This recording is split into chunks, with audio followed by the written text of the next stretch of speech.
The Nevada desert stretched endlessly beneath the pre-dawn darkness as Major Rebecca Raven Thompson stepped off the military transport at Tonopah Test Range.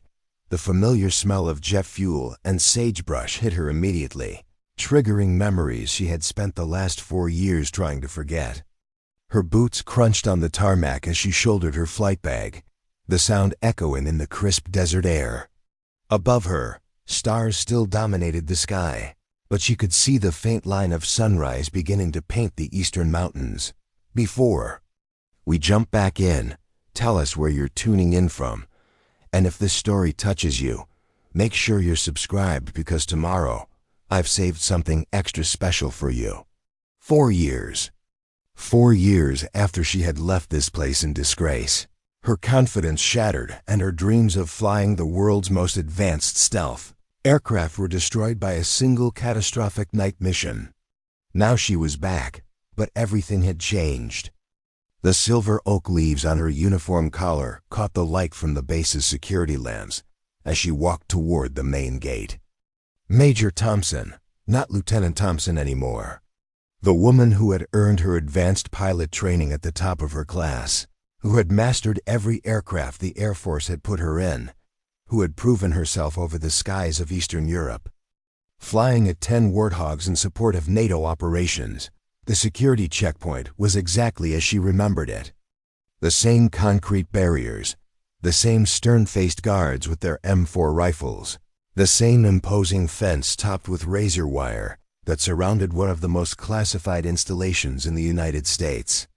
The guard, a young airman who couldn't have been more than 20, examined her orders with the intensity of someone who understood that mistakes at Tonopah meant more than just paperwork. "Welcome to Tonopah Test Range, Major Thompson," he said, handing back her identification. "You're cleared for Area 7. Transport is waiting for you." Area 7, the heart of the F-117 Nighthawk program. Rebecca felt her stomach tighten as she climbed into the government sedan that would take her to the squadron headquarters. The driver, another young airman, kept his eyes on the road and his mouth shut, understanding the unspoken rules about classified installations. Through the tinted windows, Rebecca watched the landscape pass by in the growing dawn light. The mountains surrounding the test range looked like sleeping giants, their peaks still dark against the brightening sky.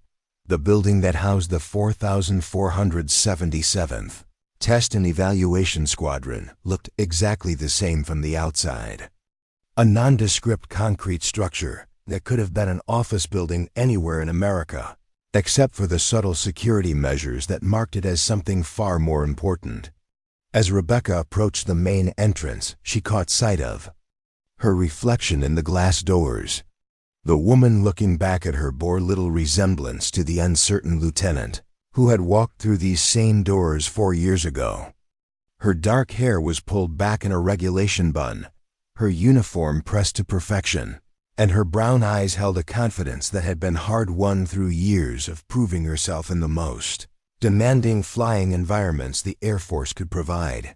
Inside, the hallways buzzed with the controlled activity of a military unit preparing for operations.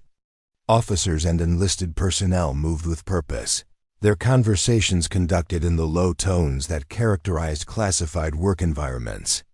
Rebecca made her way to the squadron commander's office, her footsteps echoing slightly on the polished linoleum floors. She had memorized the layout of this building during her previous assignment here, and muscle memory guided her through the maze of corridors. The nameplate on the office door read, "Call Michael Harrison, Squadron Commander." Rebecca paused for a moment, collecting herself before knocking. The voice that called "Enter" was one she recognized immediately, and it sent a chill down her spine.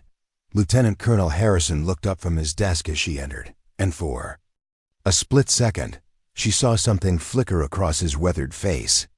Surprise, perhaps, or recognition. He was older than she remembered, with more gray in his hair and deeper lines around his blue eyes, but his expression was the same mask of professional composure that had intimidated her as a young lieutenant.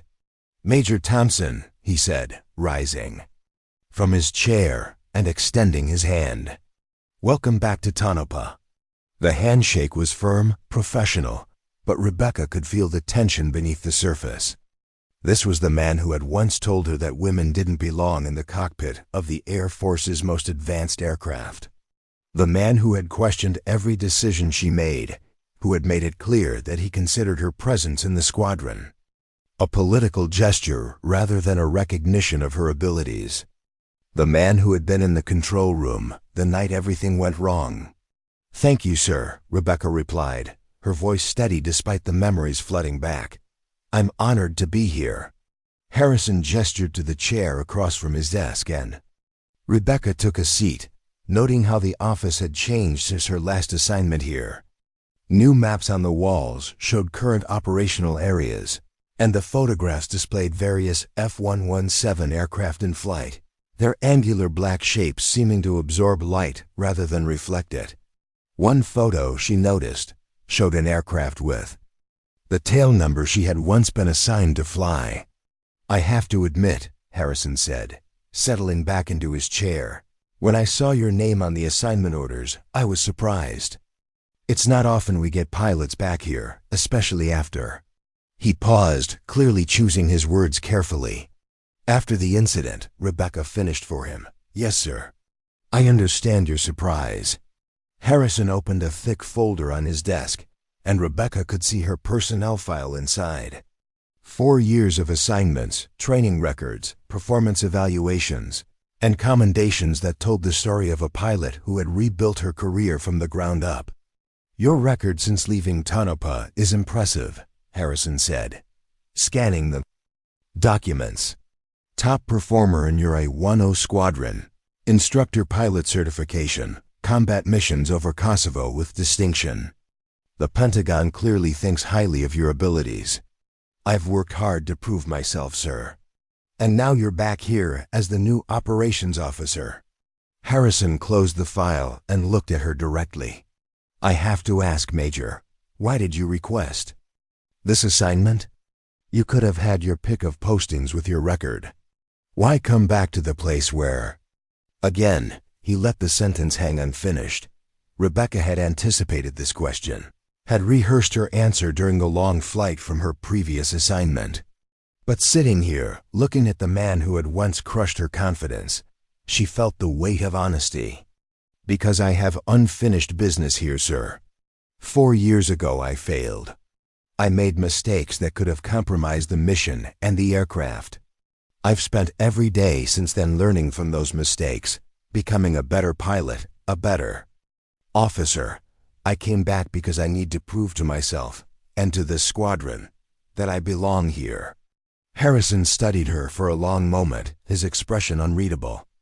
"The F-117 program has evolved significantly since you were last here. New tactics, new mission profiles, enhanced stealth capabilities. The aircraft you'll be flying are more advanced than anything you experienced as a lieutenant. I've kept current on all technical developments, sir. I've studied every advancement, every modification, every lesson learned report from current operations. I'm ready. We'll see." Harrison stood up, indicating the meeting was over. "Your quarters assignment is in Building 1247. Report to the briefing room at 0800 tomorrow for orientation. Major Davis will be your sponsor for requalification training." Rebecca rose and came to attention. "Yes, sir. Thank you, sir." As she reached the door, Harrison's voice stopped her. "Major Thompson." "Yes." "Sir, the squadron has high standards. Higher than they were 4 years ago. We can't afford mistakes in this business." "Understood, sir. You won't be disappointed." Harrison's expression remained neutral. "That remains to be seen."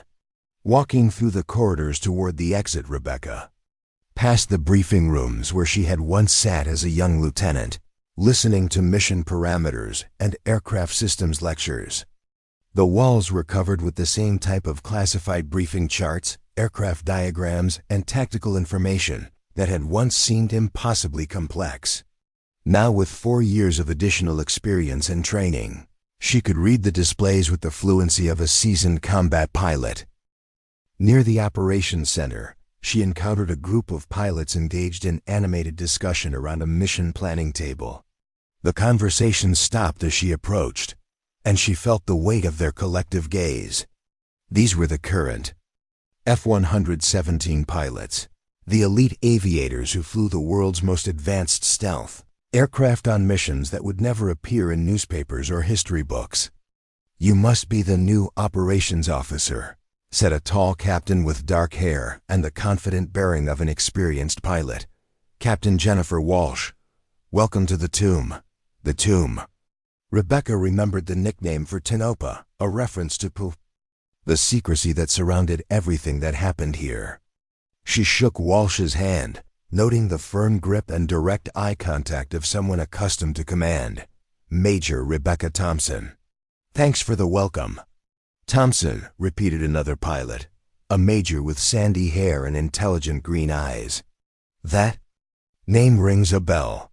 Weren't you here before?" The question hung in the air like an unexploded bomb.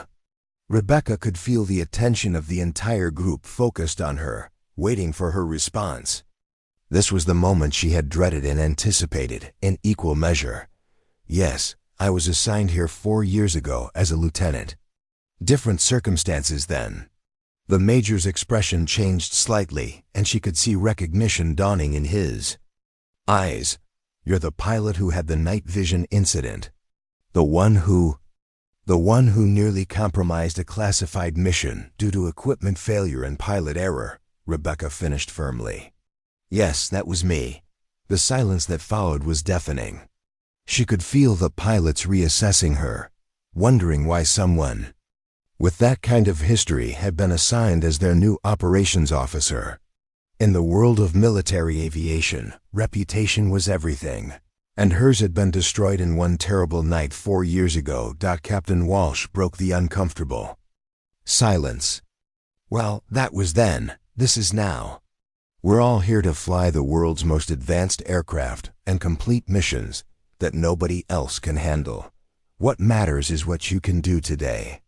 Rebecca felt a surge of gratitude toward the younger pilot for breaking the tension. "Exactly. I'm here to do my job and support this squadron's mission. Before we jump back in, tell us where you're tuning in from, and if this story touches you, make sure you're subscribed because tomorrow I've saved something extra special for you." The group began to disperse, but she caught fragments of whispered conversations as they moved away.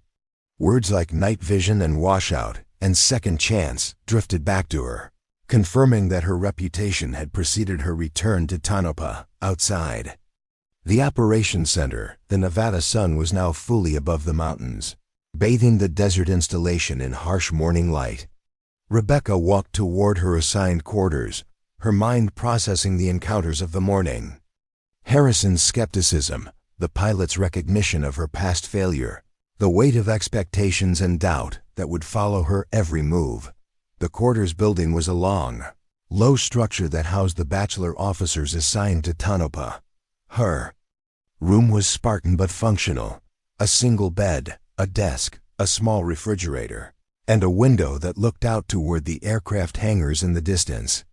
On the desk was a welcome packet containing her security briefings, training schedules, and orientation materials. As she unpacked her bags, Rebecca allowed herself a moment of reflection.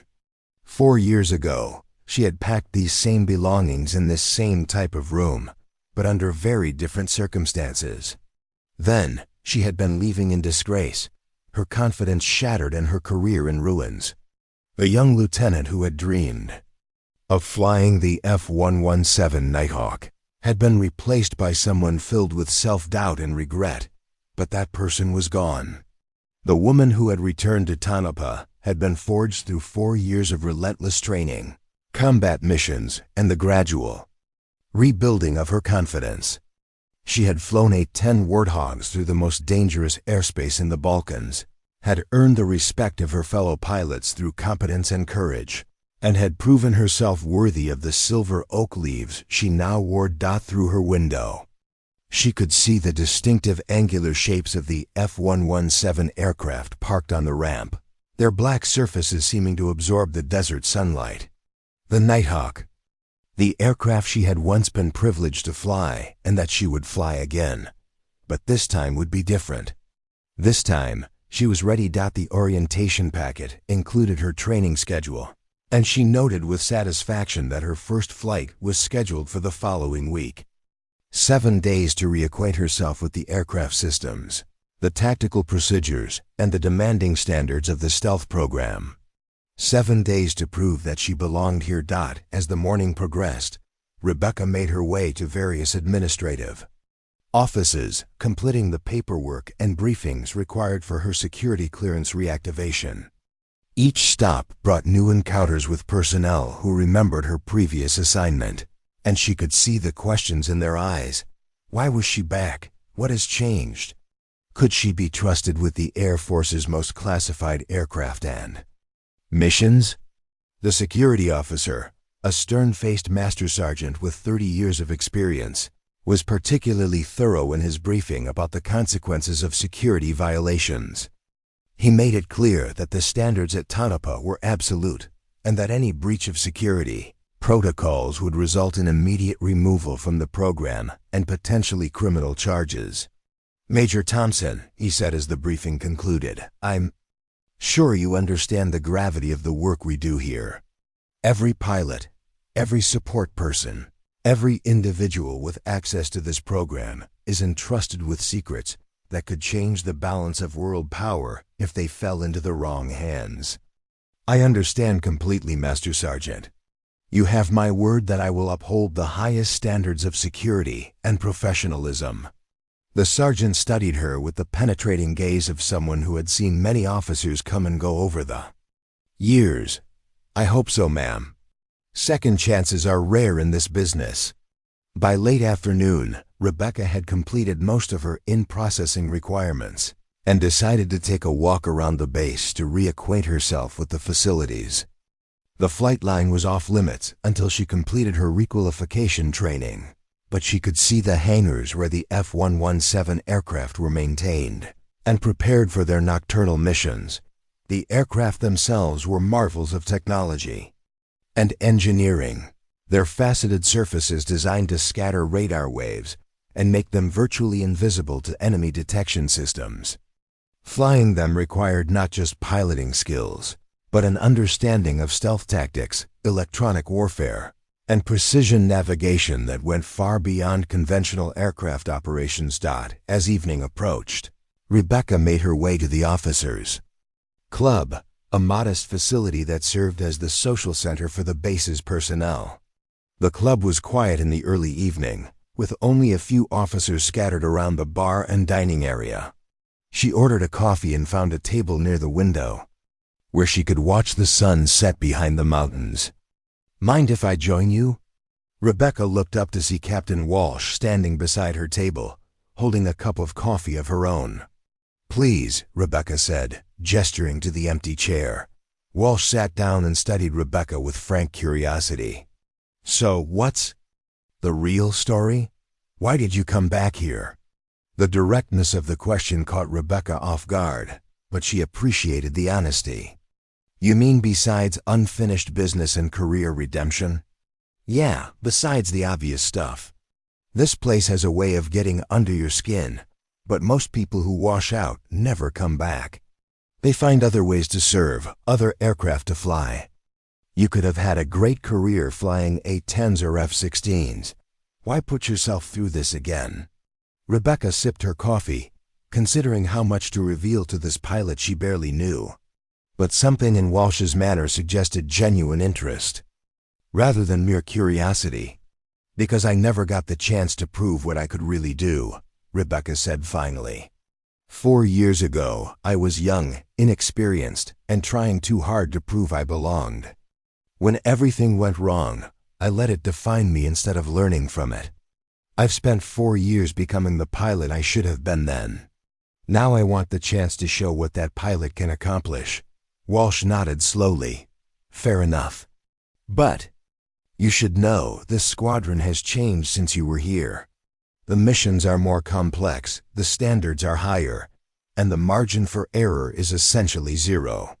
Harrison runs a tight ship, and he doesn't tolerate anything less than perfection. I wouldn't expect anything less.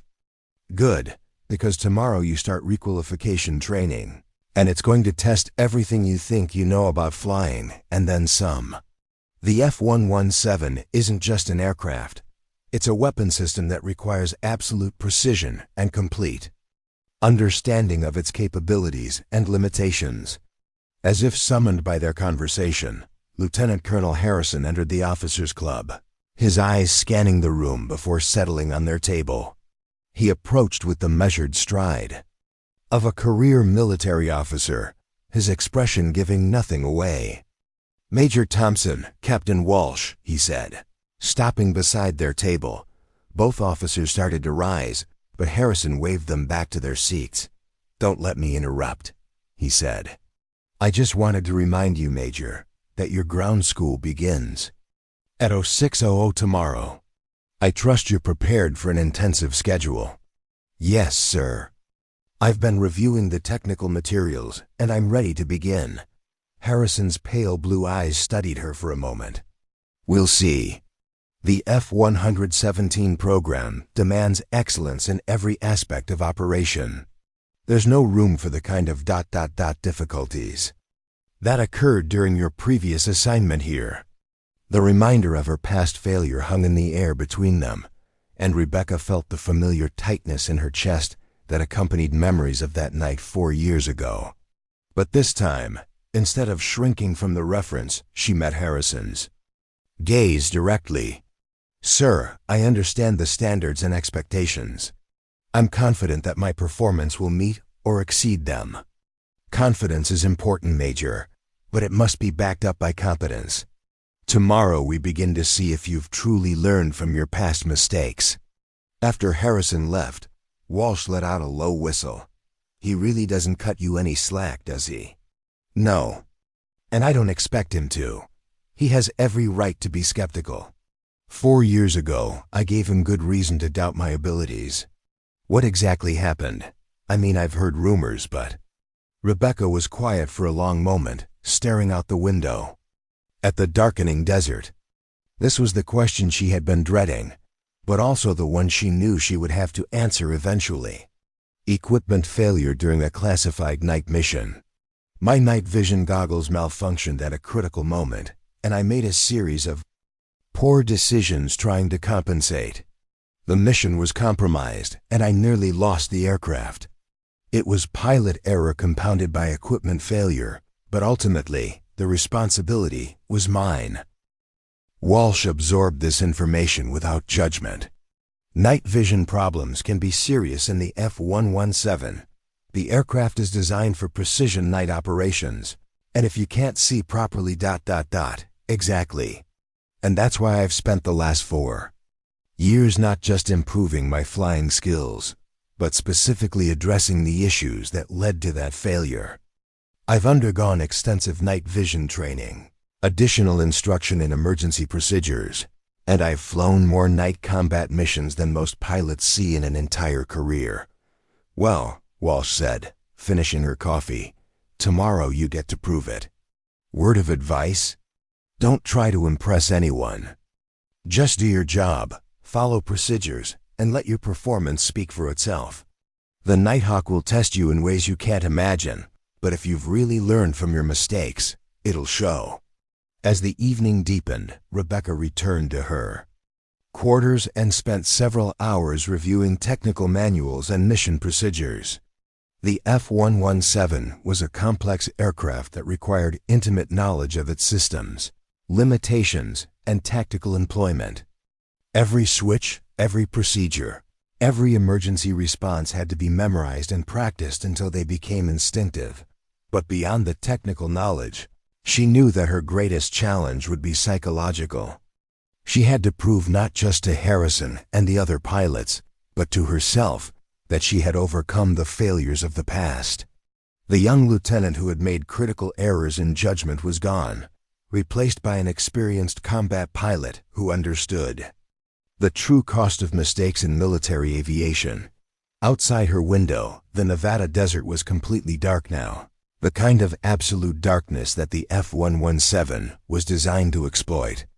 Somewhere out there, other Nighthawk pilots were preparing for missions that would take them deep into hostile territory, relying on their aircraft's stealth capabilities and their own skills to complete objectives that conventional aircraft could never accomplish. Tomorrow, her journey back to that world would begin in earnest.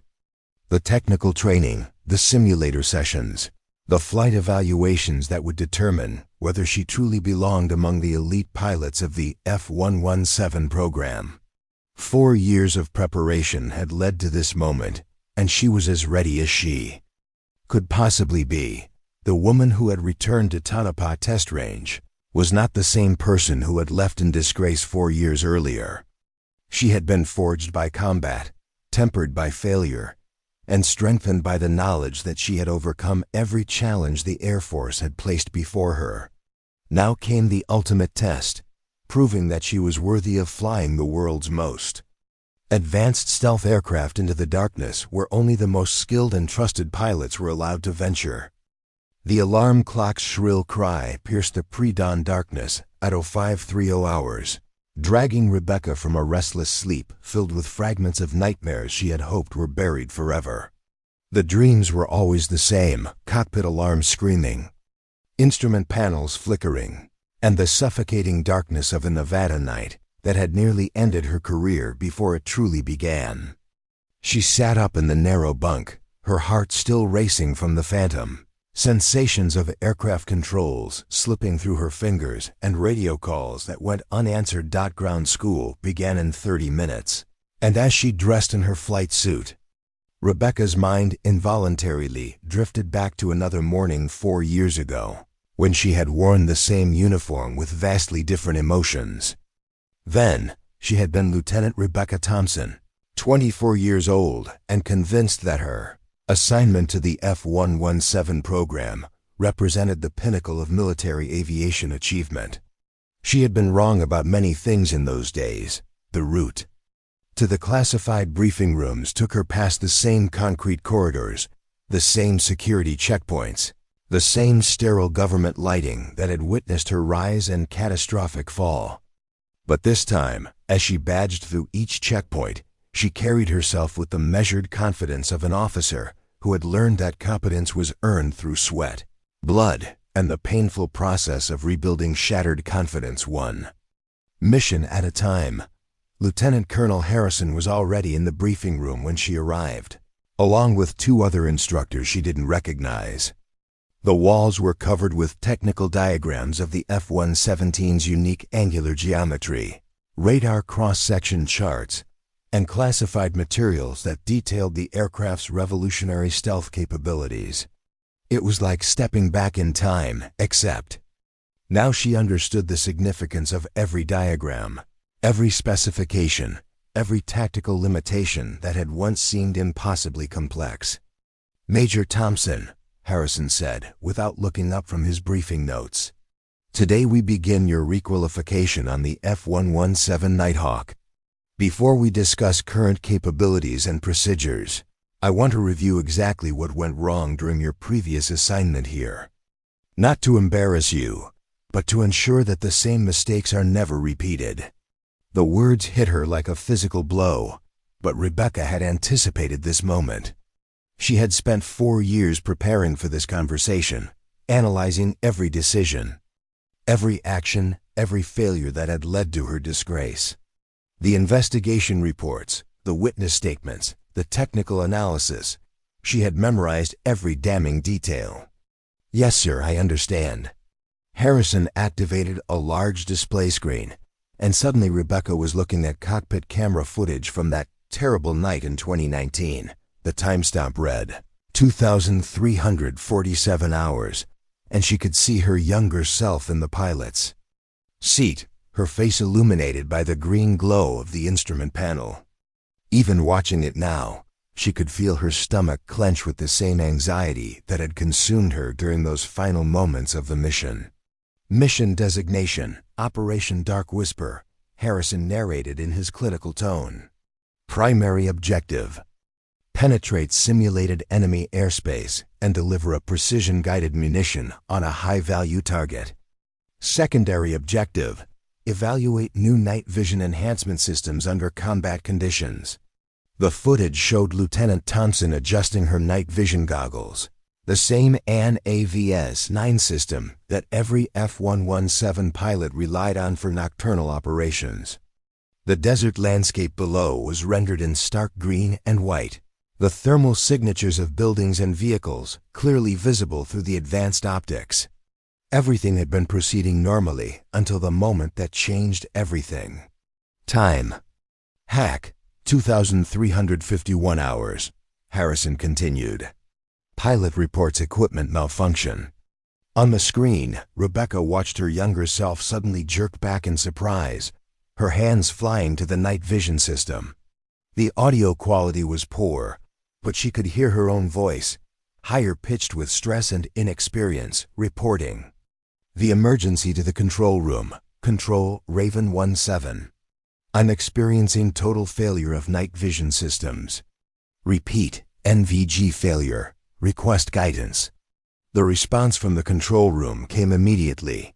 Raven 17, control. Abort current approach and return to alternate navigation. You are cleared to RTB immediately. RTB returned to base. It should have been simple. The F-117 had multiple backup navigation systems, redundant flight controls, and she had trained extensively on flying without night vision. But Lieutenant Thompson had made a series of decisions that turned a manageable emergency into a career-ending disaster. What happened next, Major? Harrison asked, pausing the footage. Rebecca took a deep breath, forcing herself to confront the memories she had spent years trying to forget. I made the decision to continue the mission rather than abort. I believed I could complete the objective using backup systems and visual references, despite direct orders to return to base. Yes, sir. I thought I could adapt and overcome the equipment failure. Harrison's expression remained neutral, but she could see the disapproval in his eyes. In military aviation, following orders wasn't just important, it was literally a matter of life and death. Pilots who made independent decisions contrary to mission commands didn't just risk their own lives. They endangered aircraft worth hundreds of millions of dollars and compromised operations that could affect national security. The footage resumed, showing Lieutenant Thompson adjusting her flight path and attempting to navigate using the aircraft's backup systems. What followed was a masterclass in how a relatively minor emergency could spiral into catastrophe through poor decision-making and inexperience. Time hack. 2,356 hours, Harrison continued. Pilot deviates from assigned flight path and enters restricted airspace. On the screen, Rebecca could see her younger self struggling with the aircraft controls, clearly disoriented without the night vision system she had relied on throughout her training. The F-117's unusual flight characteristics, designed for stealth rather than conventional handling, required precise inputs and constant attention to airspeed and attitude. Without the enhanced visual references provided by the night vision goggles, flying the aircraft became exponentially more difficult. I became spatially disoriented, Rebecca admitted, her voice steady despite the emotions churning inside her. Without the NVG system, I lost situational awareness and made navigational errors. Navigational errors that took you directly over a simulated surface-to-air missile site, Harrison added grimly. If this had been a real combat mission, you would have been shot down. The simulation parameters had been designed to replicate the most dangerous operational environment possible: dense enemy air defenses, sophisticated radar systems, and surface-to-air missiles that could track and engage even stealth aircraft. If they flew predictable flight paths or lingered too long in heavily defended areas. Lieutenant Thompson's deviation from the planned route had taken her directly into the heart of the simulated threat envelope. Time hack. 0003 hours, Harrison continued relentlessly. Pilot attempts unauthorized weapons release. This was the moment Rebecca had replayed in her mind thousands of times over the past 4 years. On the screen, she watched her younger self, fumbling with the weapons control systems, trying desperately to complete the mission despite having lost the precision navigation capability necessary for accurate targeting. The F-117's weapons systems were designed for surgical strikes against specific targets, not area bombardment. Without precise positioning data, any weapons release would have been both ineffective and potentially dangerous to friendly forces. "I was trying to salvage the mission," Rebecca said quietly. "I thought if I could just deliver the ordnance on target, the navigation errors would be overlooked. Instead, you nearly released a 2,000-pound guided bomb 15 miles from the intended target," Harrison said bluntly. "In a real combat scenario, that could have meant civilian casualties, friendly fire incidents, or international diplomatic crises. The weapons release had been aborted by the control room at the last possible moment, but not before Lieutenant Thompson had initiated the targeting sequence and begun the final approach to what she thought was the correct target. The investigation later revealed that she had been tracking a civilian structure that bore only superficial resemblance to the actual military target. "Time hack, 007 hours, Harrison said. "Pilot declares emergency and requests immediate assistance." The final moments of the flight were painful to watch. Lieutenant Thompson had finally realized the magnitude of her errors and called for help, but by then it was too late to salvage either the mission or her reputation. The emergency landing at Tonopah had been successful, but the damage to her career was irreversible. "Major Thompson," Harrison said, finally shutting off the display. "During your previous assignment here, you demonstrated several critical failures of judgment.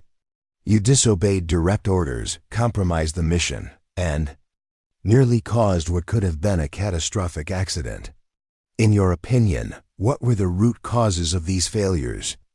The question hung in the air like an accusation, but Rebecca had spent 4 years analyzing every aspect of that night. She had undergone extensive counseling, additional training, and countless hours of self-reflection to understand not just what had gone wrong, but why. "Sir, I believe the primary cause was my inability to accept failure," she said. "I was so focused on proving that I belonged in the F-117 program that I made decisions based on ego rather than sound judgment. When the equipment failed, I should have followed orders and returned to base. Instead, I let my pride override my training. And the secondary causes? Inadequate preparation for emergency procedures, insufficient experience with backup navigation systems, and poor communication with the control room. I was so focused on what I thought I could accomplish that I ignored what I should have been doing." Harrison nodded slowly, his expression giving nothing away. "Those are honest assessments, Major, but honesty about past failures doesn't automatically qualify you for future success. What makes you think you're ready to fly the F-117 again?"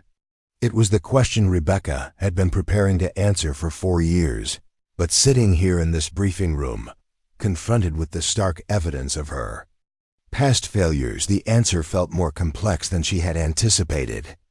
"Sir, because I've learned that being a good pilot isn't about never making mistakes. It's about learning from them and ensuring they never happen again. Since leaving Tonopah, I've flown over 300 combat missions, qualified as an instructor, pilot, and completed advanced training in night operations, emergency procedures, and precision navigation. Most importantly, I've learned to prioritize mission success over personal achievement." The other instructors had remained silent throughout the briefing, but now one of them, a major with the quiet confidence of an experienced F-117 pilot, spoke up. "Major Thompson, what would you do differently if faced with the same equipment failure today?" "I would immediately abort the mission and return to base as ordered. No mission objective is worth compromising aircraft safety or violating operational procedures. If the equipment failed, The mission failed. My job would be to bring the aircraft home safely and prepare for the next opportunity. Even if you thought you could complete the mission using backup systems. Especially then, sir. The most dangerous. Pilots are the ones who think they can overcome any obstacle through individual effort alone. Military aviation is about teamwork, following procedures, and making decisions based on training rather than improvisation. Harrison leaned back in his chair, studying her with the penetrating gaze of someone who had seen many pilots come and go over the years. Major Thompson, what you experienced 4 years ago wasn't just an equipment failure. It was a test of character under pressure. You failed that test, but failure can be an excellent teacher if the student is willing to learn. Yes, sir, I believe I've learned those lessons. We'll see. The F-117 program has evolved significantly since your previous assignment. The aircraft you'll be flying have enhanced stealth capabilities, improved navigation systems, and more sophisticated weapons delivery platforms. But most importantly, the missions we conduct today are more complex and more dangerous than anything you experienced as a lieutenant. Harrison stood up and moved to a wall chart showing current F-117 operational areas. Unlike the training scenarios she had flown 4 years ago, these were real-world missions in hostile environments where mistakes could cost lives and compromise national security objectives. Today's F-117 pilots operate in contested airspace against sophisticated enemy air defense systems, he continued. They penetrate deep into hostile territory to strike targets that conventional aircraft cannot reach. The margin for error is essentially zero, and the consequences of failure extend far beyond individual careers. Rebecca studied the operational maps, noting the complexity of the mission profiles and the advanced threat environments that current pilots were facing. This was combat aviation at its most demanding level, requiring not just exceptional flying skills, but also tactical expertise, cultural awareness, and the ability to make life-or-death decisions with incomplete information. Sir, I understand. The stakes. That's exactly why I've spent 4 years preparing myself for this responsibility. Every combat mission I've flown, every advanced course I've completed, every leadership position I've held has been preparation for returning to this program. The major who had questioned her earlier spoke up again. Major Thompson, let me ask you something more personal. How do you deal with the pressure of knowing that everyone here remembers your failure? How do you handle the knowledge that every decision you make will be scrutinized because of your past? It was a perceptive question, cutting directly to the psychological challenges she would face beyond the technical requirements of flying the F-117. Rebecca had known that returning to Tonopah would mean confronting not just her own memories, but the memories and perceptions of everyone who had witnessed her downfall. Sir, I can't change what happened 4 years ago, and I can't control what people think about it. What I can control is my performance moving forward. I've learned that reputation is built through consistent excellence over time, not through single dramatic gestures. I'm prepared to earn the trust and respect of the squadron through my actions, not my words. And if you fail again? The question was brutally direct, but Rebecca didn't hesitate. Then I'll accept the consequences and find another way to serve. But I don't intend to fail, sir. I've worked too hard and learned too much to let that happen. Harrison returned to his seat and opened another folder, this one containing her current training schedule and evaluation criteria. Major Thompson, your requalification training will consist of 4 phases: ground school, simulator training, supervised flights, and independent mission qualification. Each phase has specific performance standards that must be met before advancing to the next level. Unlike your previous assignment here, there will be no allowances made for learning curves or adjustment periods. You will either meet the standards or you will be removed from the program. Understood, sir. Furthermore, given your history, you will be subject to additional oversight and evaluation. Every flight, Every briefing, every decision will be documented and reviewed. This isn't punishment, it's insurance. The F-117 program cannot afford another incident like the one that ended your previous assignment here. Rebecca nodded, having expected no less. The additional scrutiny would be challenging, but it was also an opportunity to demonstrate that she had truly changed. Every successful mission, every perfect execution of procedures would help rebuild the trust that had been shattered 4 years ago. Your first simulator session is scheduled for 1400 hours today, Harrison continued. You'll be working with Major Collins, one of our most experienced instructor pilots. He was here during your previous assignment and is familiar with your history. I trust you'll find his guidance valuable. Major Collins. Rebecca remembered him as a quiet, competent pilot who had always been professional but distant during her time as a lieutenant. He had been one of the witnesses to her failure, and she wondered how he would react to her return. Yes, sir. I look forward to working with him. One final point, Major Thompson. The lieutenant who failed here 4 years ago was inexperienced, overconfident, and unable to handle pressure. The major who sits before me today appears to have learned from those failures, but appearances can be deceiving. The F-117 will test everything you think you know about yourself, your abilities, and your commitment to excellence. I hope you're truly ready for that test. As the briefing concluded, Rebecca felt the weight of expectations and skepticism that would follow her throughout the requalification process. Every instructor, every fellow pilot, every support person would be watching to see if she could truly overcome her past failures and prove herself worthy of flying the world's most advanced stealth aircraft. Walking back to her quarters, she passed the flight line where the angular, black shapes of the F-117s waited in their hangars like sleeping predators. In a few hours, she would be back in a simulator, relearning the systems and procedures that had once seemed so familiar. The aircraft hadn't changed, but she had, and soon she would discover whether that transformation was enough to earn her a second chance at the dream that had once seemed lost forever. The painful memories of that night 4 years ago would always be with her, but they no longer defined her. They had become fuel for the transformation that had brought her back to Tonopah as a different person, more experienced, more humble, and infinitely more determined to prove that failure could be overcome through dedication, hard work, and the courage to face one's mistakes honestly. Tomorrow would bring new challenges and new opportunities to demonstrate that Major Rebecca Thompson was not the same person as Lieutenant Rebecca Thompson. The question was whether everyone else was ready to accept that transformation. The F-117 flight simulator occupied an entire building at Tonopah Test Range. Its sophisticated computer systems, capable of replicating every aspect of flying the Nighthawk from takeoff to weapons delivery.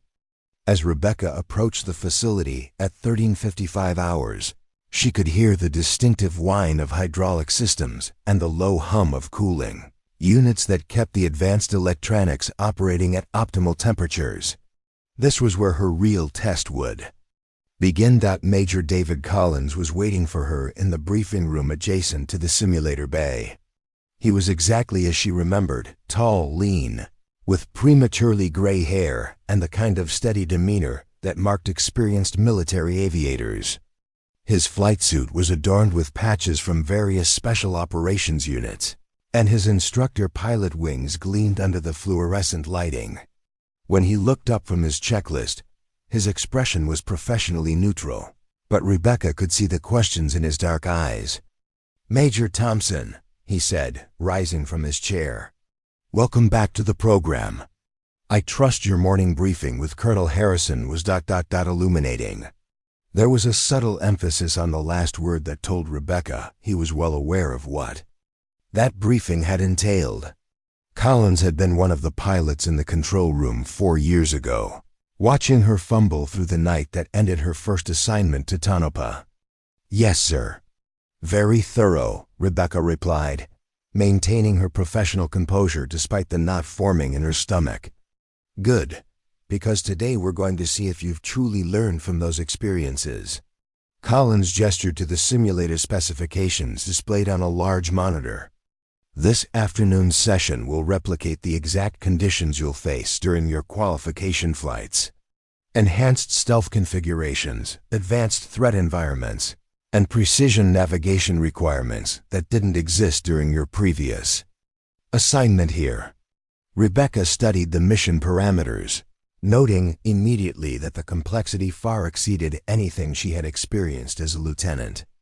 The simulated enemy air defenses included the latest Russian and Chinese systems, sophisticated electronic warfare capabilities, and multi-layered surface-to-air missile networks that could challenge even the F-117's stealth characteristics.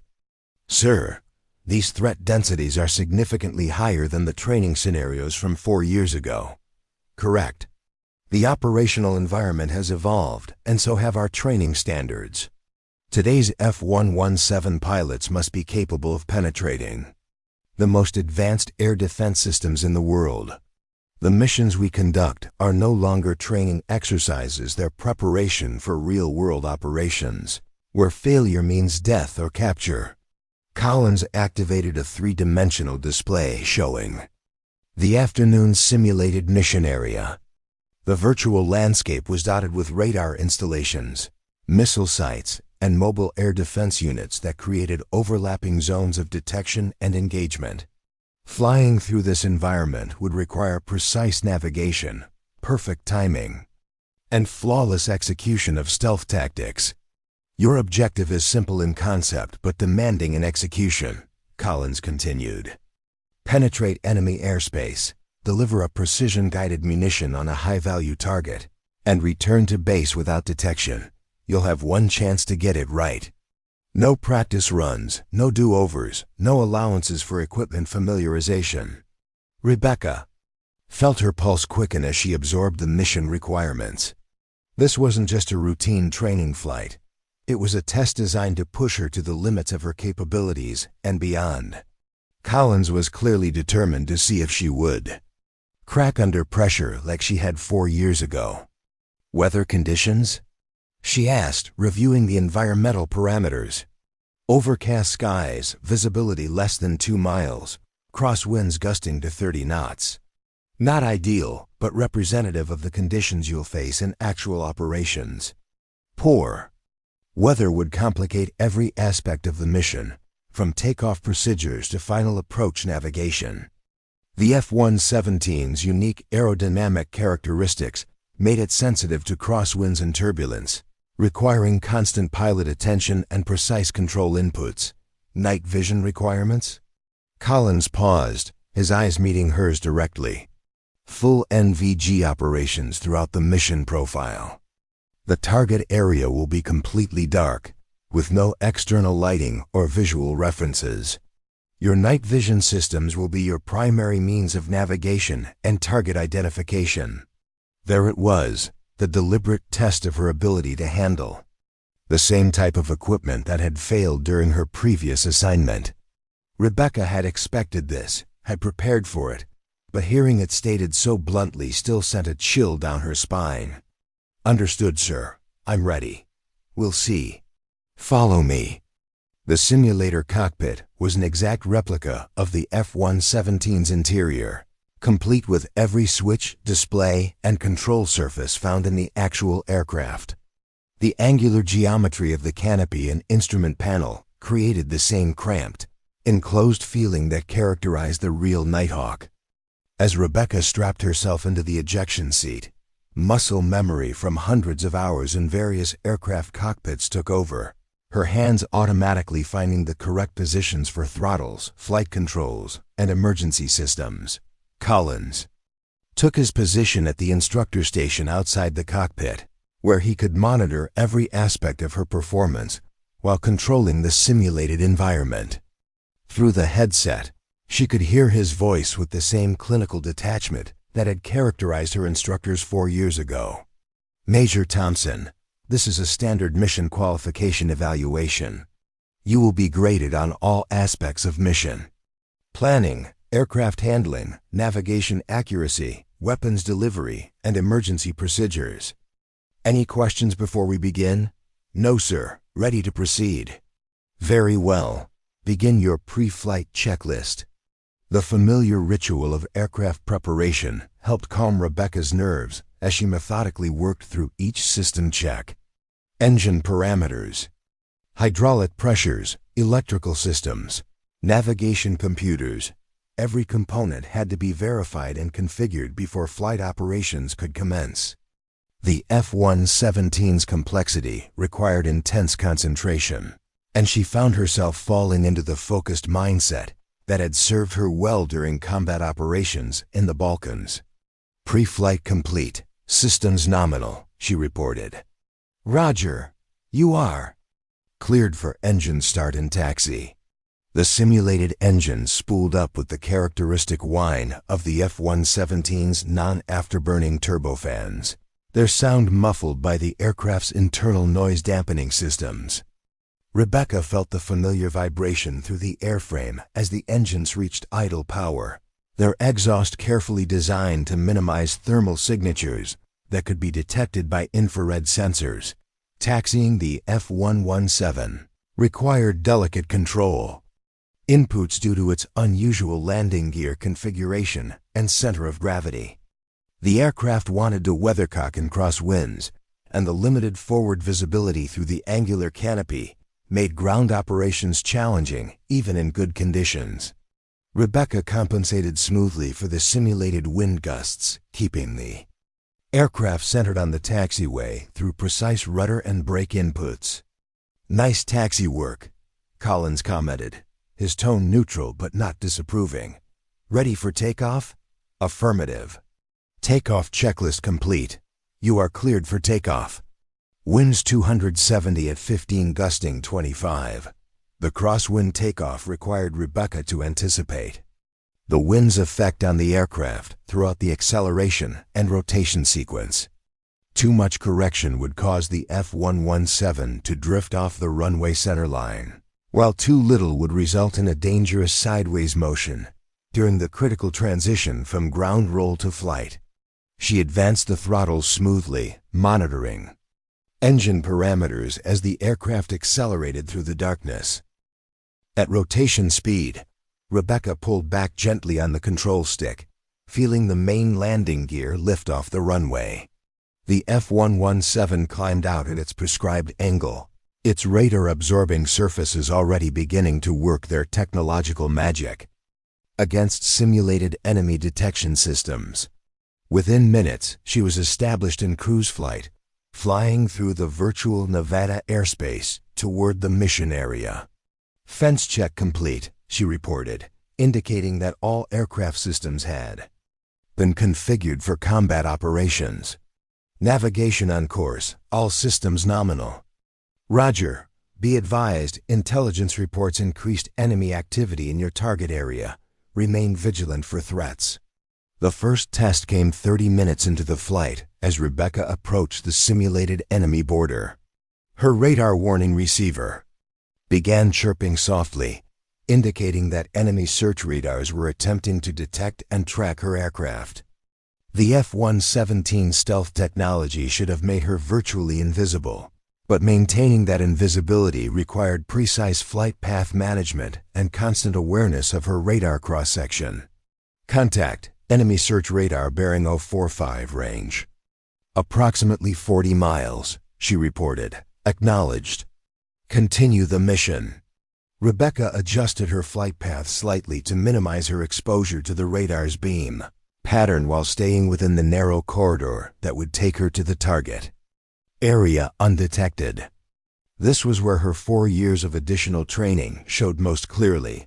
Her navigation was precise, her threat assessment accurate, and her course corrections minimal and purposeful. As she penetrated deeper into enemy airspace, the threat ENVIRONMENT intensified. Surface-to-air missile sites came online, their tracking radars sweeping the sky in patterns designed to catch stealth aircraft at their most vulnerable moments. Rebecca's hands moved smoothly across the cockpit controls, managing defensive systems and navigation updates while maintaining the precise flight profile required for mission success. Approaching initial point, she announced as she reached the navigation checkpoint that marked the beginning of her final approach to the target. Roger. Cleared to continue the attack. This was the moment that had haunted her dreams for 4 years. The transition from navigation to weapons delivery that required absolute precision and unwavering focus. Rebecca activated her targeting systems and began the careful process of identifying and designating the simulated enemy facility that was her objective. Through her night vision goggles, the target area appeared as a collection of thermal signatures and geometric shapes against the dark landscape.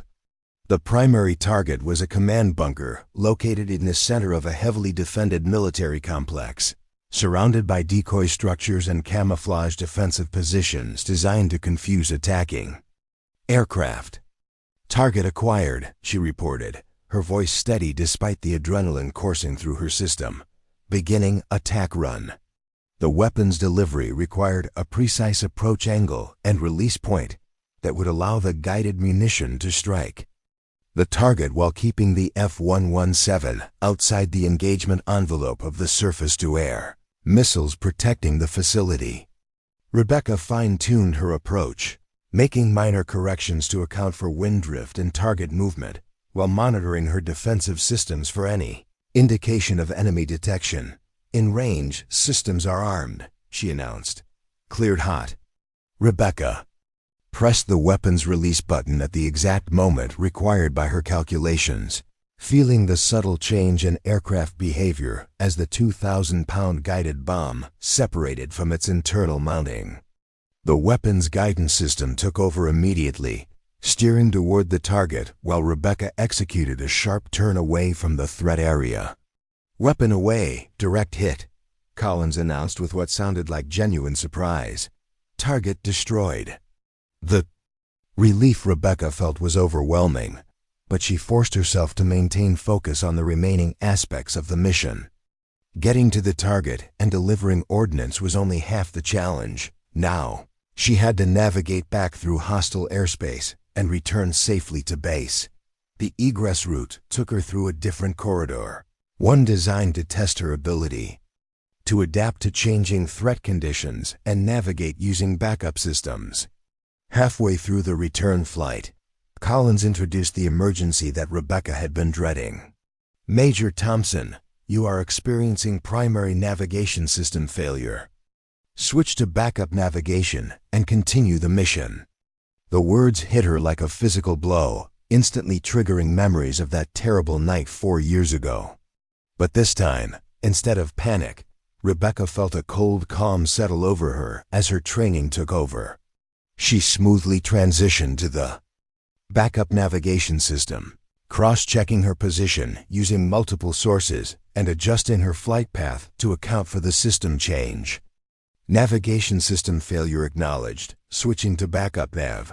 Position confirmed, continuing RTB.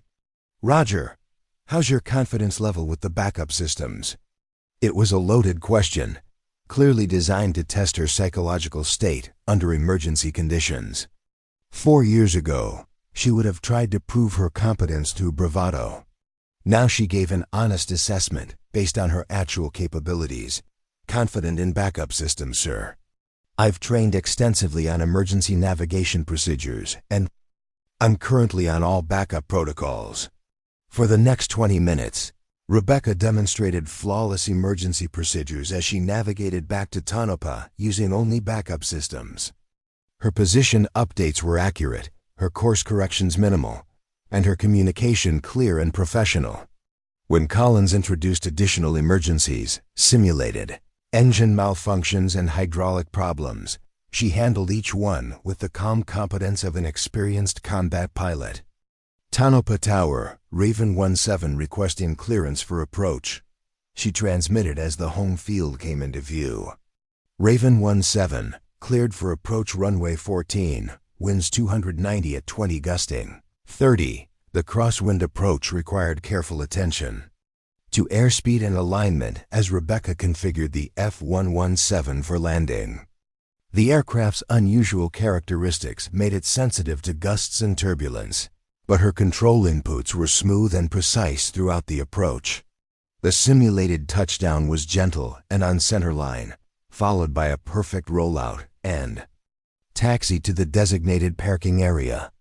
"Mission complete," she announced as she shut down the engines. Collins was quiet for a long moment before speaking. "Major Thompson, that was significantly better than I expected.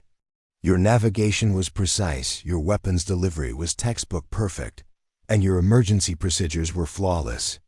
Most importantly, your decision-making under pressure showed none of the problems that characterized your previous assignment here." Rebecca felt a surge of relief mixed with professional satisfaction. She had passed the test, but more importantly, she had proven to herself that her transformation was real and complete. "Thank you, sir. I've worked hard to address the deficiencies identified in my previous performance. It shows. However, this was just one flight under controlled conditions. Your real test will come during actual aircraft operations, where equipment failures are real, weather conditions are unpredictable, and the margin for error is essentially zero." A precision-guided munition that weighed nearly 2,000 pounds, but carried a relatively small warhead designed for surgical strikes against hardened targets. The laser guidance system required the pilot to maintain precise positioning throughout the attack run while designating the target with pinpoint accuracy. "Rules of engagement?" Rebecca asked. "Weapons free on the designated target only. Under no circumstances are you to engage any other structures or personnel. If you cannot achieve a direct hit on the primary target, you will abort the mission and return to base with the weapon. Standard procedures for surgical strikes, but the pressure was enormous. Miss the target by even a few meters, and the CI operative would be killed along with his captors. Hitting the wrong building and civilian casualties could trigger diplomatic disasters. Time on target? 630 hours. Sunrise is at 0645, so you'll be conducting the attack in the transition period between night and dawn. Weather conditions are expected to be marginal VFR at best. Marginal visual flight rules meant flying in conditions that were barely acceptable for normal operations, much less precision combat missions. The F-117 stealth characteristics would be essential for survival, but they also made the aircraft more difficult to handle in turbulent conditions. "Sir," Captain Walsh interjected, "I strongly recommend that I accompany Major Thompson as a chase pilot. She needs backup in case of emergency or equipment failure." Harrison shook his head. "This is a single-ship mission. The F-117 stealth characteristics are compromised when flying in formation, and we can't risk detection by enemy air defenses. Major Thompson goes alone. Alone. Into hostile territory, in terrible weather, flying an aircraft she was still learning, to conduct a precision strike that could determine the fate of a captured intelligence operative."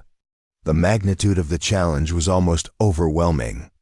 But Rebecca forced herself to focus on the technical aspects of the mission rather than the strategic implications. "I'll need detailed intelligence on the air defense systems protecting the target," she said. The intelligence analyst, a young captain with intense brown eyes, activated a three-dimensional display showing the enemy defensive network. Primary threats include SA-15 surface-to-air missiles with a maximum engagement range of 12 kilometers. ZSU-234 anti-aircraft guns positioned around the perimeter, and at least 2 man-portable air defense systems that could be deployed anywhere within a 5-kilometer radius. Sophisticated threats that could engage the F-117 if its stealth characteristics were compromised or if it flew predictable flight paths. Rebecca would need to approach the target from an unexpected direction while maintaining the precise navigation required for accurate weapons delivery. Approach corridors? Limited by terrain and threat positioning. Your best option is from the north, flying through this mountain valley that provides natural masking from most of the radar systems. However, the valley also creates severe turbulence and downdrafts that could affect aircraft handling. Mountain flying in combat conditions was among the most dangerous operations in military aviation. The combination of turbulence, unpredictable wind patterns, and limited maneuvering room created an environment where even small mistakes could be fatal. For the next 2 hours, Rebecca immersed herself in mission planning with an intensity that blocked out everything else. Flight routes, fuel calculations, weapons parameters, emergency procedures, alternate targets, abort criteria. Every aspect of the operation had to be analyzed and memorized until the plan became instinctive. Captain Walsh worked beside her, reviewing navigation waypoints and communication procedures despite being officially excluded from the mission. Her expertise with the F-117 systems proved invaluable as they refined the approach, profile, and attack geometry. The key is your final approach, Walsh explained, pointing to the topographical display.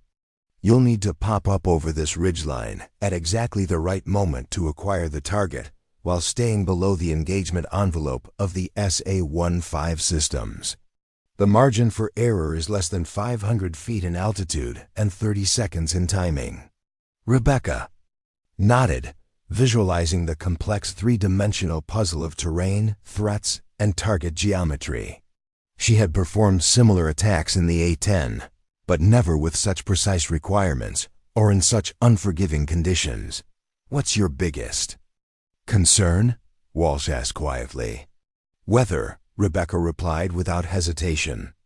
The thunderstorms will create severe turbulence throughout the target area.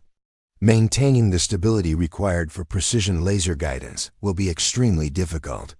The F-117 handles turbulence better than most aircraft, but you're right that it's going to be challenging. The key is smooth control inputs and anticipating the aircraft's response to atmospheric disturbances.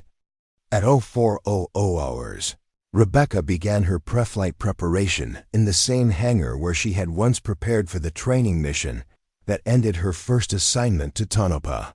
The F-117 designated for tonight's mission was tail number 850815, an aircraft she had never flown before. Each Nighthawk had its own subtle characteristics and quirks that experienced pilots learned to accommodate.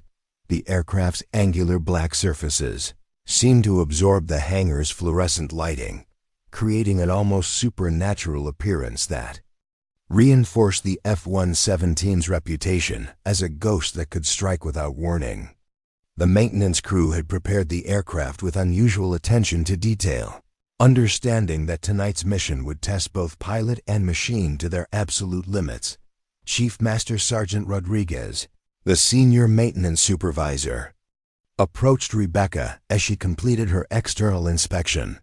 Ma'am, this bird is as ready as we can make her.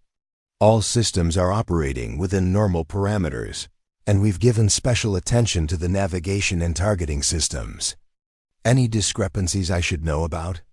Minor hydraulic pressure fluctuation in the primary flight control system, but it's well within acceptable limits. The laser designator has been calibrated for precision targeting, and all defensive systems are fully operational. Rebecca nodded, appreciating the maintenance team's professionalism. In military aviation, the relationship between pilots and maintenance personnel was sacred. Each depended on the other for survival and mission success. As she strapped herself into the ejection seat, Rebecca felt the familiar sensation of the F-117's cramped cockpit closing around her. The angular canopy geometry restricted her field of view, while the complex array of instruments and controls demanded constant attention. This was an aircraft designed for stealth and precision, not pilot comfort. The engine start sequence proceeded normally, the twin turbofans spooling up with their characteristic muffled whine. All systems showed green as Rebecca completed her pre-flight checks, but she could feel the tension building as takeoff time approached. In 30 minutes, she would be flying into harm's way with the fate of a captured intelligence operative hanging in the balance. Raven 17, you are cleared. For taxi, came the voice from the control tower. Raven 17, taxi approved. The F-117 rolled out of the hangar into the Nevada pre-dawn darkness, its navigation lights the only indication of its presence. Rebecca could see storm clouds building on the horizon, their tops illuminated by distant lightning flashes. The weather that would complicate her mission was already beginning to develop. At the runway threshold, she performed her final checks while receiving last-minute intelligence updates from the operations center. The target area weather was deteriorating faster than predicted, with thunderstorms already affecting the approach corridors. The mission was rapidly becoming more dangerous than originally planned. Raven 17, you are cleared for takeoff. Winds 320 at 15 gusting 25. Good luck. Rebecca advanced the throttles and felt the F-117 accelerate down the runway. The crosswind tried to push the aircraft sideways, but she corrected smoothly with rudder inputs until the main gear lifted off. Within seconds, she was climbing through the darkness toward a rendezvous with destiny. The flight to the target area took 2 hours, during which Rebecca navigated through increasingly severe weather conditions. Thunderstorms forced her to deviate from her planned route multiple times, while turbulence made precise navigation extremely challenging.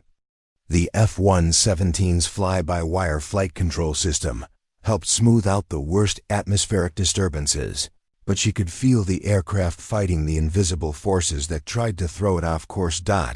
As she approached the target area, Rebecca's radar warning receiver began detecting enemy search radars. The SA-15 missile systems were active, their beams sweeping the sky in patterns designed to catch incoming aircraft. She adjusted her approach to minimize radar exposure while maintaining the precise flight path required for weapons delivery. 30 seconds to target, she announced over the secure radio, knowing that intelligence analysts back at Tonopah were monitoring her progress. Through her night vision goggles, the target compound appeared as a collection of thermal signatures against the mountainous terrain. The primary target building was clearly visible, its concrete structure warmer than the surrounding rock face. Rebecca activated her laser targeting system and began the delicate process of weapon delivery. The final approach required threading the needle between mountain peaks while maintaining the precise altitude and airspeed necessary for accurate targeting. Severe turbulence buffeted the aircraft as she flew through the valley, but Rebecca's control inputs remained smooth and deliberate. This was the moment when 4 years of additional training and combat experience would either prove sufficient or reveal themselves as inadequate. Target acquired, laser on, she reported as her targeting system locked onto the designated building. The laser-guided bomb would follow the reflected laser energy directly to the target, but only if Rebecca could maintain precise positioning throughout the attack run. Any deviation in flight path or interruption of the laser designation would cause the weapon to miss its target. Weapon away, she announced as the GBU-27 separated from its internal mounting. The guided munition flew its ballistic trajectory toward the target while Rebecca executed an immediate escape maneuver, diving into the valley to avoid the surface-to-air missiles that were already beginning to track her aircraft. Behind her, the explosion lit up the mountainside as 500 pounds of high explosive demolished the target building with surgical precision. Direct hit, target destroyed, she reported, her voice steady despite the adrenaline coursing through her system. The flight home was a race against time and fuel consumption as Rebecca navigated back through hostile airspace while enemy forces tried to locate and engage her aircraft. The F-117's stealth characteristics kept her invisible to most detection systems, but she could see search aircraft and missile batteries actively hunting for the ghost that had struck without warning. 2 hours later, she touched down at Tonopah Test Range as the sun rose over the Nevada mountains.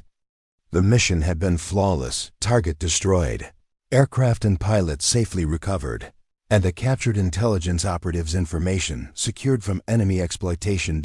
As she shut down the engines, Rebecca realized that she had just passed the ultimate test of her transformation from failed lieutenant to accomplished combat pilot.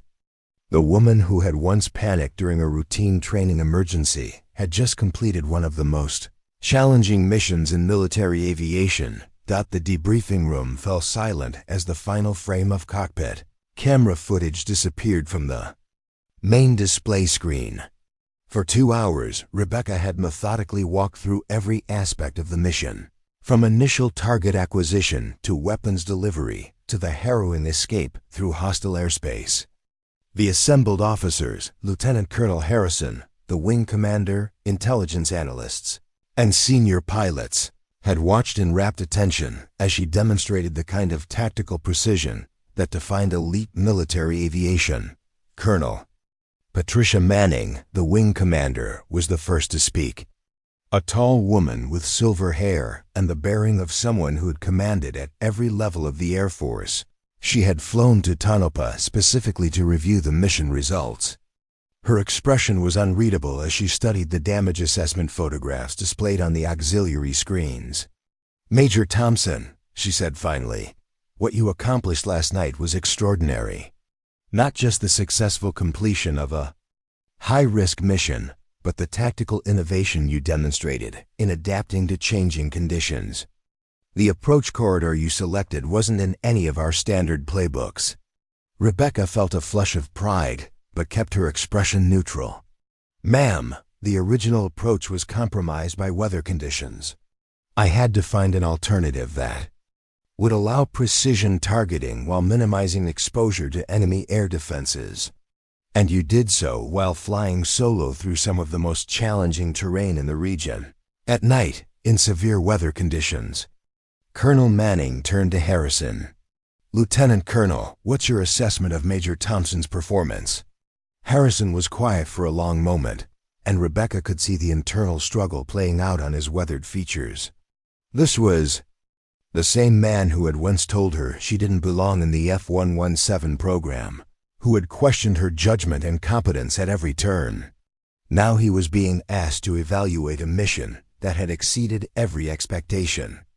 "Ma'am," Harrison said slowly, "Major Thompson's performance was flawless. Her navigation was precise. Her threat assessment was accurate, and her weapons delivery was textbook perfect. More importantly, her decision-making under pressure showed the kind of mature judgment that we demand from our most experienced combat pilots." The admission came hard to him, but Rebecca could hear the genuine respect in his voice. This wasn't grudging acknowledgement. It was professional recognition of competence, demonstrated under the most demanding conditions possible. "What about her previous difficulties?" Colonel Manning asked directly. Harrison's jaw tightened slightly, but his response was immediate and unequivocal. "Ma'am, whatever problems existed 4 years ago have been completely resolved. The pilot who flew last night's mission bears no resemblance to the lieutenant who struggled with basic procedures. Major Thompson has proven herself to be one of the most capable F-117 pilots I've ever supervised." The words hung in the air like a verdict, and Rebecca felt something tight in her chest finally release. For 4 years, she had carried the weight of Harrison's disapproval, his certainty that she was unsuited for the demands of stealth aviation. To hear him acknowledge not just her competence, but her excellence was vindication beyond anything. She had imagined Captain Walsh, who had been silent throughout the debriefing, finally spoke up. "Sir, if I may add something. Major Thompson's mission planning was exceptional. She identified threats and opportunities that our standard intelligence assessments had missed, and she developed contingency plans that proved critical to mission success." The intelligence analyst, Captain Roberts, nodded in agreement. "Ma'am, the pilot's threat assessment was more accurate than our own. She correctly identified the positioning of mobile air defense systems that we had placed in different locations. Her tactical awareness was extraordinary." Colonel Manning made notes on her tablet as each officer contributed their assessment. Major Thompson, let me ask you directly, how do you feel about your performance last night? It was a question Rebecca had been asking herself since landing. The mission had been successful beyond any reasonable expectation, but she was acutely aware of how easily things could have gone wrong. A slightly different wind pattern, a momentary equipment failure, a small error in navigation, any of these could have turned triumph into tragedy. Ma'am, I'm satisfied with the mission results, but I'm also aware that success in operations like this requires both skill and fortune. I made decisions based on my training and experience, but I also benefited from factors beyond my control. That's a mature assessment, Colonel Manning replied. But don't diminish what you accomplished. Flying a solo precision strike mission in those conditions would challenge even our most experienced pilots. The fact that you executed it flawlessly while still technically in training status is remarkable.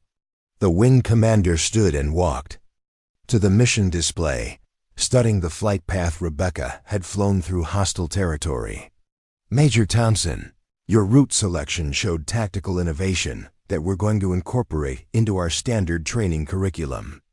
You found approach corridors that our mission planners hadn't considered, and you demonstrated that aggressive tactics can sometimes be the safest option. Rebecca felt a surge of professional pride, having her tactical decisions validated by senior leadership was recognition of the transformation she had undergone. Not just as a pilot, but as a military strategist capable of adapting to complex operational environments. There's something else I want to discuss, Colonel Manning continued. The CIA operative you helped rescue has provided intelligence that's already being used to disrupt terrorist networks across the region. Your mission didn't just save one person's life. It protected ongoing operations that could save thousands of lives. The strategic implications of the mission were something Rebecca had tried not to think about during the flight. Focusing on the larger consequences would have been a distraction from the immediate technical challenges of navigation and weapons delivery. But now, hearing about the broader impact, she felt the weight of responsibility and the satisfaction of meaningful service. Ma'am, I was just doing my job. Any qualified pilot would have achieved the same results. Harrison shook his head firmly. No, Major Thompson. Any qualified pilot would have attempted the mission, but very few would have succeeded under those conditions. What you did required not just technical skill, but tactical creativity and the kind of judgment that comes from extensive combat experience. The praise from Harrison was still surreal. Rebecca remembered the countless briefings where he had criticized her decisions, questioned her judgment, and made it clear that he considered her presence in the squadron a mistake. Now he was acknowledging her as one of the most capable pilots he had supervised.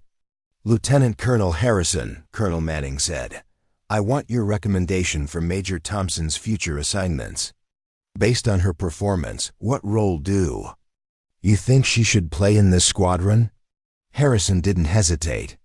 Ma'am, I recommend that Major Thompson be immediately upgraded to fully mission-qualified status and assigned as our primary pilot for high-risk operations. She has demonstrated the skills and judgment necessary for our most challenging missions. The recommendation was everything Rebecca had hoped for when she requested assignment back to Tonopah. Full mission qualification would make her eligible for the entire spectrum of F-117 operations, from routine training missions to the most classified strategic strikes. More importantly, it represented complete acceptance by the same leadership that had once doubted her capabilities. I concur with that recommendation, Colonel Manning said. Major Thompson, effective immediately, you are fully qualified in the F-117 Nighthawk and cleared for all mission types. Congratulations. As the formal debriefing concluded, Rebecca found herself surrounded by officers who wanted to discuss technical aspects of the mission. The same pilots who had greeted her return with skepticism now sought her insights on tactical procedures and mission planning. The transformation in their attitudes was remarkable. She had gone from questionable asset to respected expert in the span of a single mission. "Captain." Walsh approached her as the crowd began to disperse. "Rebecca, I owe you an apology. When you first arrived, I had my doubts about whether you were ready for this program. Last night's mission proved that you're not just ready, you're exceptional. Thank you, Jennifer. Your support during mission planning was invaluable. I couldn't have succeeded without the expertise you shared." "That's what teammates do," Walsh replied. "And that's what you are now, a full member of this team. The doubts and questions are behind you." As Rebecca walked back to her quarters, she passed the flight line where maintenance crews were preparing F-117 aircraft for the night's training operations. Several of the maintenance personnel nodded respectfully as she passed, their attitudes noticeably different from the polite but distant professionalism she had encountered upon her arrival. Chief, Master Sergeant Rodriguez, intercepted her near the squadron building. "Ma'am, I wanted to thank you for the way you handled the aircraft last night. Bringing that bird home without a scratch after what you put it through, that takes real skill. The aircraft performed flawlessly, Chief. Your maintenance team deserves the credit for that." "Maybe so, ma'am, but it takes a good pilot to get the most out of the machine. We're proud to have you flying our aircraft." The acknowledgement from the maintenance community was particularly meaningful. These were the people who understood aircraft systems and performance better than anyone, and their professional respect was earned through demonstrated competence, not rank or position. Later that evening, Rebecca found herself in the officers' club, surrounded by pilots who wanted to hear first-hand accounts of the mission. The atmosphere was relaxed, collegial, and completely different from the awkward tension that had characterized her first weeks at TONOPA. Major Williams, recently returned from medical leave, raised his beer in a toast to Major Thompson, who proved that the F-117 program has the best pilots in the Air Force. The toast echoed throughout the club, and Rebecca felt a warmth that had nothing to do with the beer she was drinking. These were her peers, her squadron mates, and their acceptance was complete and genuine. As the evening progressed, Lieutenant Colonel Harrison approached her table. The other pilots made room for him, their conversations becoming more subdued in the presence of the squadron commander.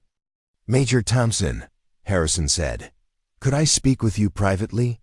They walked outside onto the club's patio, where the Nevada desert stretched endlessly under a canopy of stars. The night was clear and calm, a stark contrast to the stormy conditions that had challenged the previous night's mission. "I owe you an apology," Harrison said without preamble.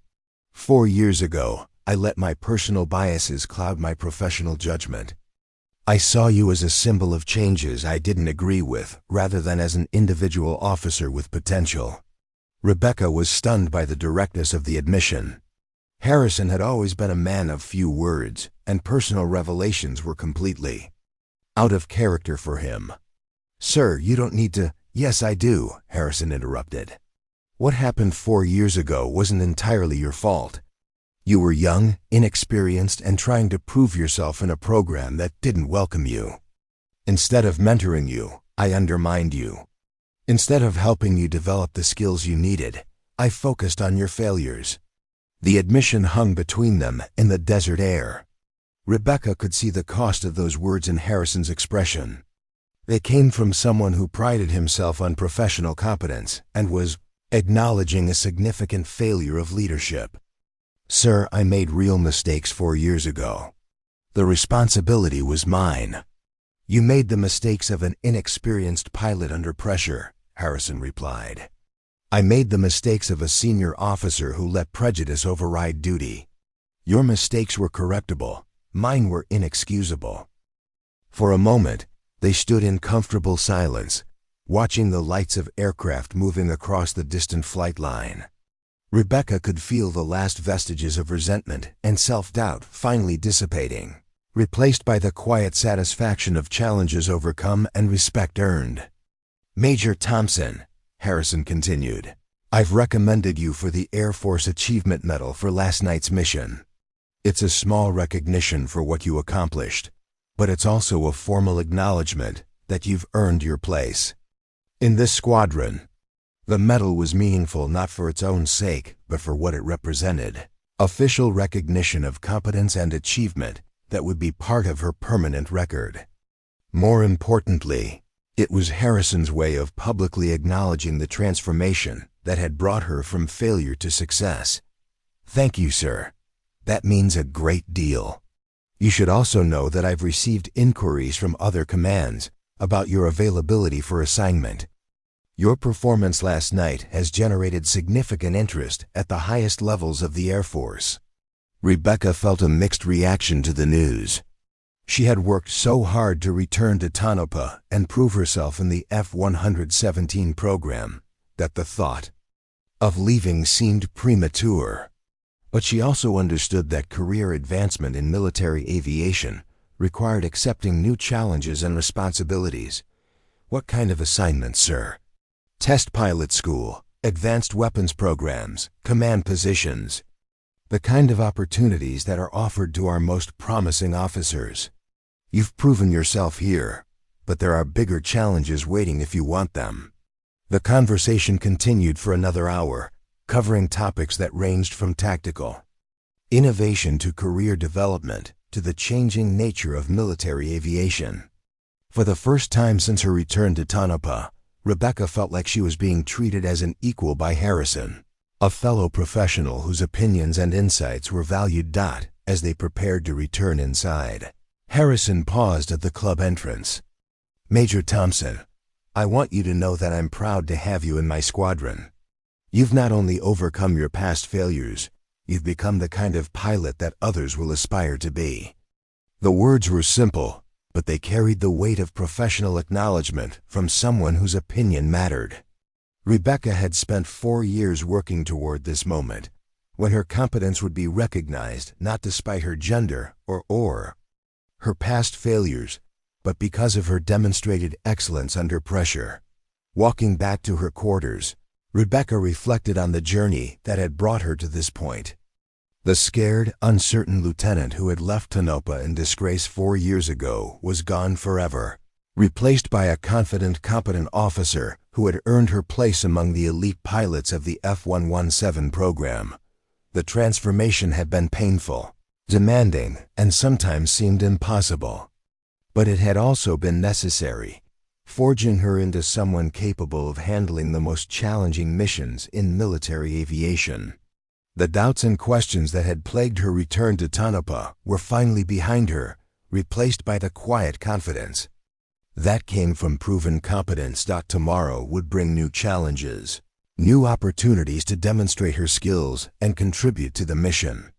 But tonight, for the first time in 4 years, Rebecca Thompson felt completely at peace with who she had become and what she had accomplished. The acknowledgement she had received from Harrison and the other officers wasn't just recognition of a successful mission. It was validation of the transformation that had made that success possible. The night vision that had once been her greatest weakness had become her greatest strength. And the pilot who had once been dismissed as unsuitable for the F-117 program was now being sought after for the most demanding assignments in the Air Force. The journey from failure to success was complete, but the story of what she might accomplish next was just beginning. 6 months had passed since Rebecca's successful solo mission, and the F-117 program at Tonopah had evolved into something far more complex and demanding than anything she had experienced during her first assignment. The squadron now operated under a new classified directive that pushed the boundaries of stealth technology and pilot capabilities. Advanced enemy air defense systems deployed worldwide had forced the Air Force to develop new tactics, new technologies, and new levels of operational sophistication that tested even the most experienced pilots. Rebecca stood in the secure briefing room, surrounded by maps, satellite imagery, and intelligence reports that detailed the most ambitious mission in F-117 history. Operation Shadow Strike would involve simultaneous precision attacks on 3 separate targets across different countries, coordinated to occur within a 15-minute window to prevent enemy forces from adapting their defensive postures. The complexity was staggering. Multiple aircraft, multiple targets, multiple threat environments, all requiring perfect synchronization and flawless execution. "The strategic objective is simple," explained General Patricia Hayes, the three-star commander who had flown in from the Pentagon specifically for this briefing. "Eliminate 3 terrorist leadership nodes that are coordinating attacks against American interests worldwide. Intelligence indicates these individuals are planning a coordinated strike that could kill thousands of civilians." The targets were located in Syria, Yemen, and Somalia, 3 of the most dangerous operational environments in the world.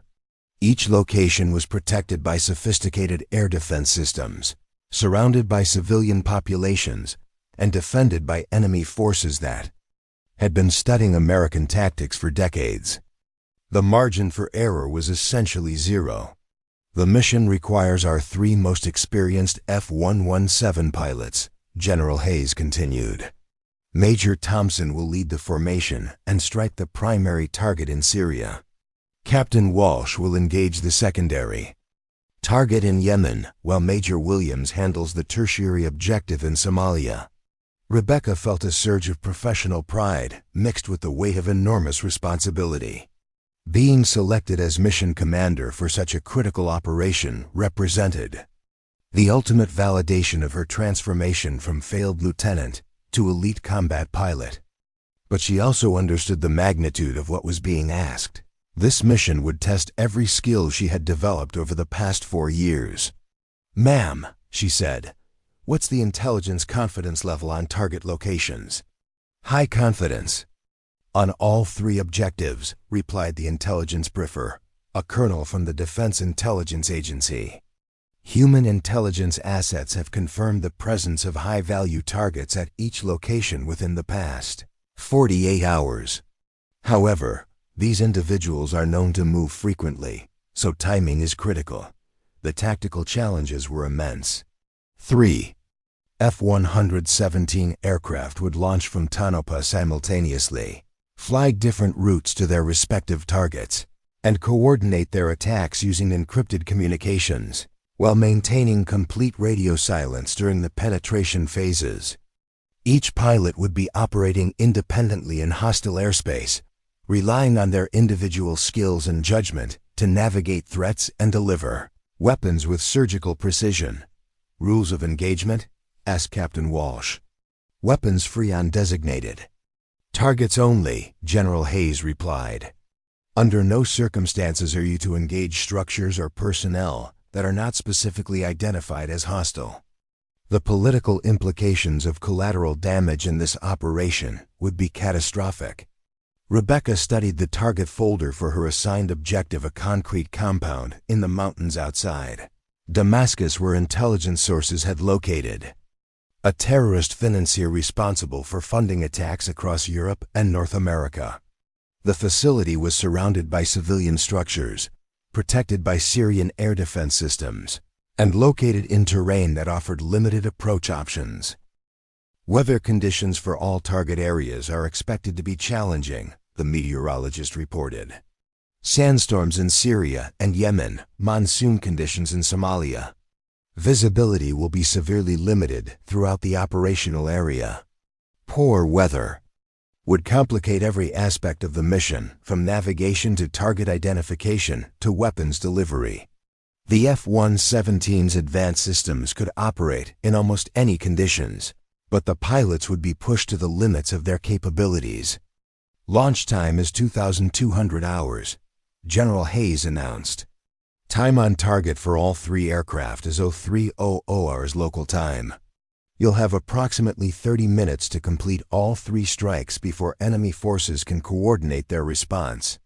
For the next 8 hours, Rebecca immersed herself in mission planning with an intensity that bordered on obsession.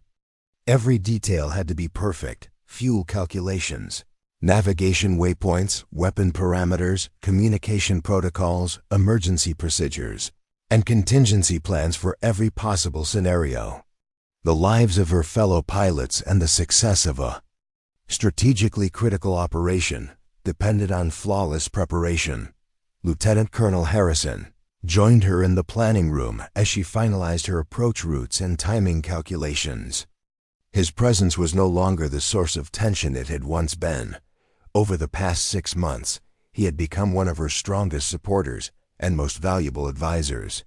"How are you feeling about the mission?" he asked quietly. "Confident in the plan, concerned about the variables we can't control," Rebecca replied honestly. "The weather alone could compromise the entire operation." "The weather has been challenging for F-117 operations since the program began," Harrison observed. "What separates good pilots from great ones is the ability to adapt when conditions change." They spent another hour reviewing contingency procedures and abort criteria, examining every aspect of the mission that could go wrong and developing responses for each scenario. Rebecca's transformation from the lieutenant who had once panicked during equipment failures was complete. She now approached problems with the systematic thoroughness of an experienced combat veteran. "Major Thompson," Harrison said as they concluded their planning session, "I want you to know that I have complete confidence in your ability to lead this mission. You've proven yourself to be one of the finest pilots I've ever supervised." The endorsement from Harrison still carried special weight for Rebecca. His opinion had once been the source of her greatest professional insecurity, but it had now become validation of her growth and competence. As evening approached, Rebecca made her way to the flight line where 3 F-117 aircraft waited in their climate-controlled hangars. The maintenance crews had spent days preparing the aircraft for this mission, ensuring that every system was operating at peak performance. The weapons had been loaded and tested, the navigation systems programmed and verified, and the stealth coatings inspected and certified. The pre-flight briefing brought together all the personnel involved in Operation Shadow Strike: pilots, maintenance crews, intelligence analysts, communication specialists, and senior leadership. The atmosphere was electric with the controlled tension that accompanied the most critical military operations. "Ladies and gentlemen," General Hayes addressed the assembled group, "what you're about to undertake represents the pinnacle of military aviation. 3 aircraft, 3 targets, 3 different countries, all requiring perfect coordination and flawless execution. The success of this mission could prevent terrorist attacks that would kill thousands of innocent people." Rebecca felt the weight of responsibility settling on her shoulders as she realized that her journey from failure to leadership had brought her to this moment. The scared lieutenant who had once struggled with basic procedures was now being entrusted with command of the most important F-117 mission in the program's history. The final equipment checks took place in the squadron's life support shop, where Rebecca and her fellow pilots donned their flight suits, survival gear, and specialized equipment required for long-duration stealth operations. The night vision goggles that had once been the source of her greatest failure were now an extension of her own vision, as familiar and trusted as her own eyes. "Ready for this?" Captain Walsh asked as they completed their equipment inspections. "As ready as anyone can be for a mission like this," Rebecca replied. "Just remember, we've trained for every scenario, planned for every contingency. Trust your preparation and your instincts." Major Williams, who had recovered completely from his medical issues, joined them as they walked toward the aircraft. "It's surreal, isn't it? 6 months ago, people were questioning whether Rebecca belonged in this program. Now she's leading the most important mission we've ever flown." The observation highlighted the remarkable transformation that had taken place not just in Rebecca's skills and confidence, but in the perception of her colleagues and superiors. She had gone from questioned liability to trusted leader through demonstrated competence under pressure. At 2,145 hours, Rebecca strapped herself into the cockpit of F-117 tail number 850808, an aircraft she had flown numerous times and knew intimately.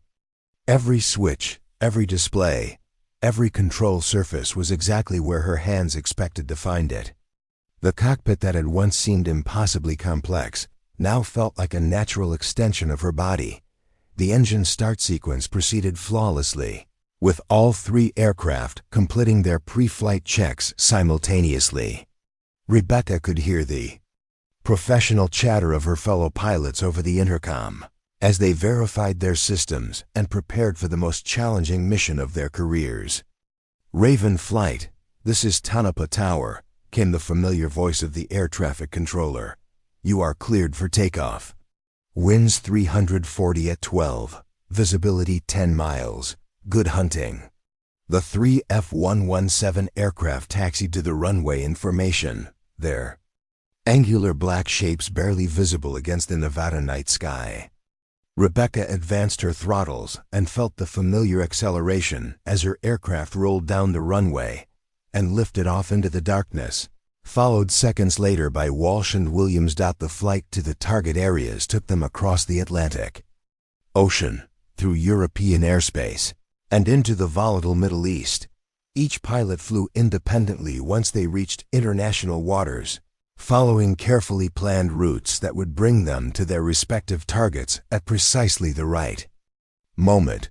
Rebecca's route to Syria took her through some of the most heavily defended airspace in the world. Turkish, Israeli, and Syrian air defense systems created overlapping zones of detection that required precise navigation and perfect timing to avoid. The F-117 stealth characteristics provided protection, but only if she maintained the exact flight profiles that had been calculated to minimize radar exposure.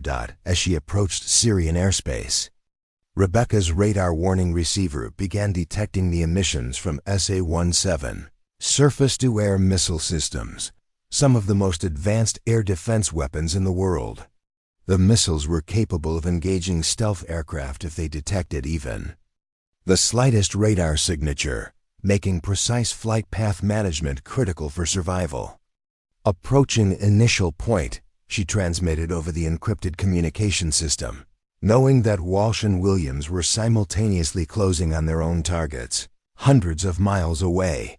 The final approach to the target required flying through a narrow valley that provided natural masking from most of the radar systems protecting Damascus. The terrain was treacherous, with steep mountains on both sides and unpredictable wind patterns that could throw the aircraft off course. Rebecca's night vision goggles rendered the landscape in stark detail, allowing her to navigate through the darkness with confidence. "Target acquired," she reported as the terrorist compound came into view through her targeting system. The concrete structure was exactly where intelligence had predicted, surrounded by the defensive positions and civilian buildings that made precision targeting so critical. Through her headset, she could hear similar reports from Walsh and Williams as they approached their own objectives. The coordination was perfect, three aircraft thousands of miles apart, all converging on their targets at exactly the same moment. "Weapon away," Rebecca announced as she released her precision-guided munition and immediately began her escape. Maneuver. Behind her, the explosion lit up the Syrian mountainside as 500 pounds of high explosive eliminated the terrorist leader and his command structure. "Raven 2, direct hit," came Walsh's voice from Yemen. "Raven 3, target destroyed," Williams reported from Somalia. All three strikes had been successful, delivered within the 15-minute window that would prevent enemy forces from coordinating their response. The most complex F-117 mission in history had been executed flawlessly, eliminating three high-value targets without civilian casualties or aircraft losses. The flight home was a test of endurance and navigation skill as Rebecca flew through hostile airspace while enemy forces tried to locate and engage her aircraft. But the F-117 stealth characteristics kept her invisible to detection systems, and her route planning ensured that she avoided the most dangerous threat areas. 12 hours after takeoff, she touched down at Tonopah Test Range as the sun rose over the Nevada desert.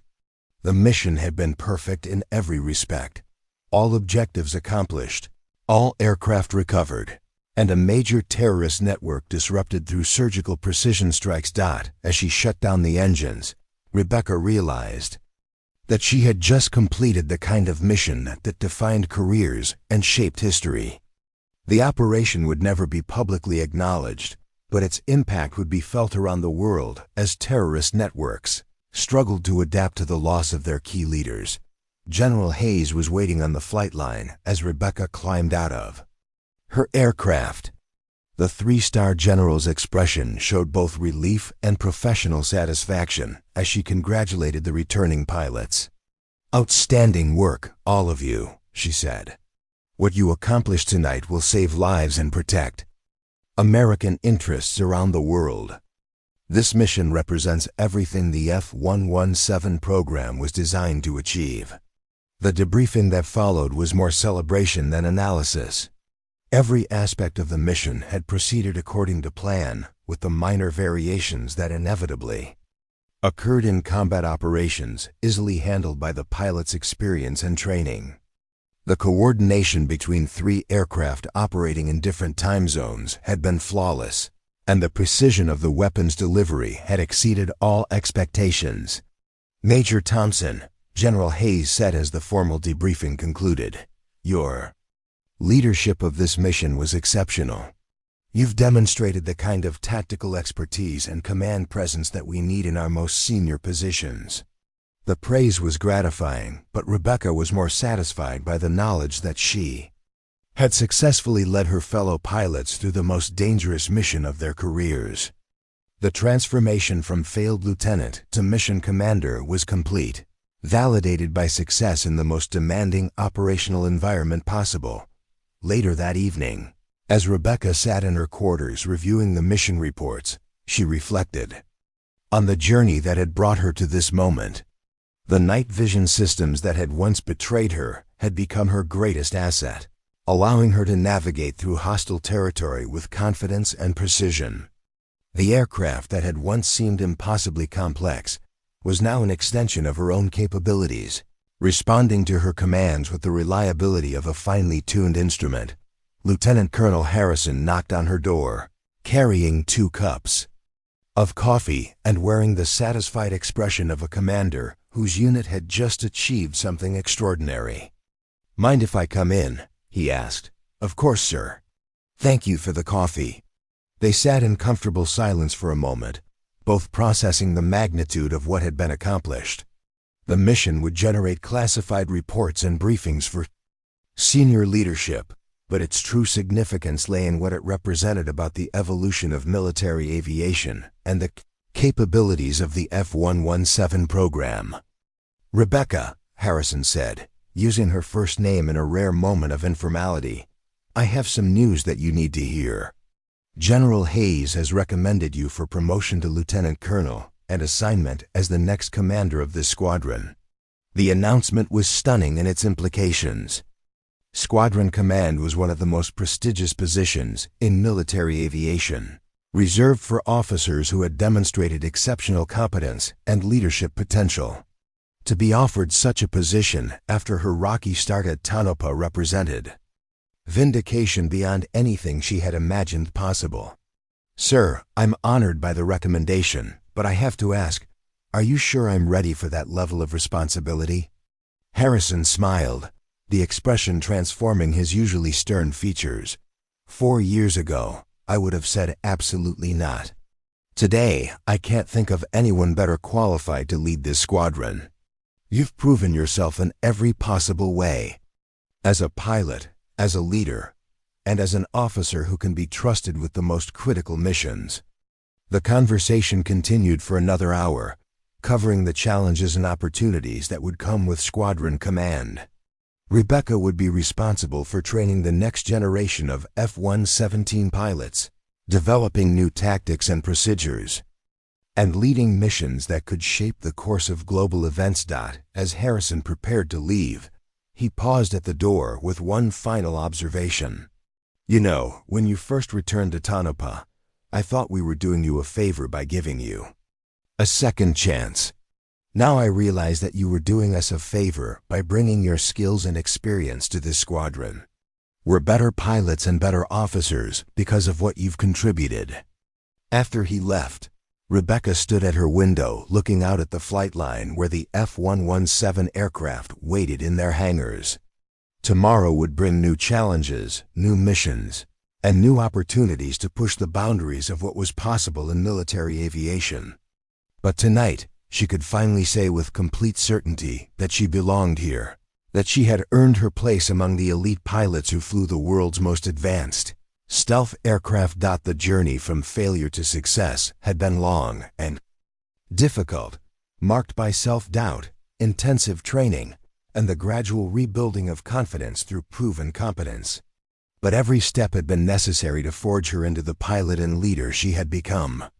The scared lieutenant who had left Tonopah in disgrace 4 years ago was gone forever, replaced by a confident, competent officer who could be trusted with the most critical missions in military aviation. The night vision that had once been her greatest weakness had become her greatest strength, and the program that had once rejected her was now preparing to place her in command. The transformation was complete, but the story of what she might accomplish as a leader was just beginning. In the unforgiving world of military aviation, where excellence was the only acceptable standard, Rebecca Thompson had not just survived.